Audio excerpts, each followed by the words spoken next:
La morale de l'info, Raphaël Antoven. Bonjour Raphaël. Bonjour Thomas. André 23 était hier l'invité de l'interview politique sur Europe 1.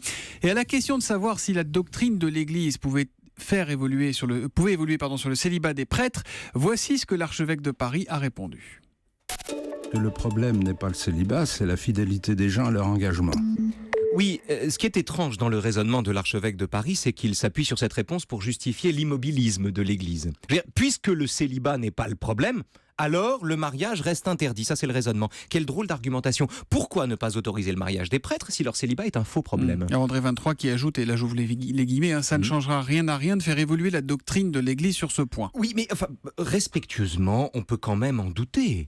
Si les serviteurs de l'Église avaient le droit de se marier, l'excellent père David Gréa, curé charismatique de l'Église Sainte-Blandine à Lyon, immédiatement démis par le cardinal Barbarin après qu'il a pris la décision de se marier, n'eût pas été déchargé de ses fonctions. Et d'autres ministres du culte n'eussent peut-être pas été chercher dans la chair des enfants de chœur ou des scouts les douceurs terrestres qu'un serment leur interdit. Attention, je ne dis pas qu'il n'y aurait plus du tout de pédophilie dans l'Église si ses serviteurs avaient, comme tout mortel, accès aux délices de la chair. Si la pédophilie était seulement le résultat de l'abstinence, l'éducation nationale elle-même ne serait pas concernée par ce fléau. Or, elle l'est gravement, ce dont témoignent les 30 radiations pour pédophilie en 2016. On en parlait à 8h dans le journal de Bérengère Bonte. Mais je dis juste qu'il y en aurait moins. Et, cela dit, comme c'est un vieux débat, pour prendre la mesure des changements des changements véritables qu'impliquerait le mariage des prêtres, c'est à Diderot qu'il faut en revenir. Vous êtes sûr, Diderot, oui. L'auteur athée de l'encyclopédie, vous êtes sûr qu'il est pertinent sur cette question, Raphaël ? Écoutez-le.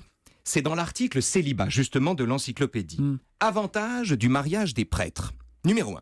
Si 40 000 curés avaient en France 80 000 enfants, ces enfants étant mieux élevés, l'État y gagnerait des sujets et d'honnêtes gens, et l'Église des fidèles.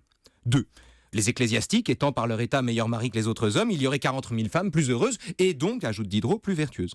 3. Comme le célibat est difficile à observer, il peut arriver que l'Église souffre un grand scandale, on l'a vu encore récemment, alors que l'abstinence ne lui apporte aucun bénéfice. 4. On ne mérite pas moins, dit Diderot, devant Dieu, en supportant les défauts de sa femme et de ses enfants qu'en résistant aux tentations de la chair. Et enfin, 5. 100 000 prêtres mariés, dit-il, formeraient 100 000 familles. D'où il s'ensuit que, sans le célibat des prêtres, on aurait aujourd'hui 4 millions de catholiques de plus, à prendre seulement depuis François Ier, et Diderot écrit ça au milieu du XVIIIe siècle. Et la morale de l'info ? Le mariage des prêtres, c'est le salut de l'Église. Bon, pour votre salut, vous rentrez chez vous, vous demandez votre fiancé en mariage. D'accord, Raphaël Antoven, on en parle demain. La morale de l'info, juste avant 9h. À demain.